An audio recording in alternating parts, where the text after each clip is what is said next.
की या मार्गात परमेश्वरी शक्ती जागृत आहे, मग ती फक्त परमेश्वराने परमात्मा एक सेवकांना दिली का?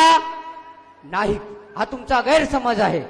परमेश्वरी शक्ती जो जो या परमेश्वराचं नाव घेईल, भगवान बाबा हनुमानजी किंवा महान त्यागी बाबा जुमदेवजीचं नाम स्मरण करेल, तो परमात्मा एक सेवक असो किंवा अनेकातील व्यक्ती, त्याच्याही पाठीमागे दैवी शक्ती ताकदीने उभी राहील. बांधवांनो, त्याचं कारण असं आहे, कारण ज्याप्रमाणे आम्हाला मानव धर्माची गरज आहे, त्याचप्रमाणे परमेश्वरालाही मानवाची गरज आहे. ते मानवाची गरज यासाठी आहे की ह्या कलियुगाला नष्ट करून सतयुगाचा झेंडा या धर्तीवर गाळायचा आहे. आणि त्यासाठी तुम्ही आम्ही सर्व कटिबद्ध राहून मानव धर्माचा झेंडा सदैव फडकवून लहरत राहावा, ही अपेक्षा तुम्हा सर्वांकडून करतोय.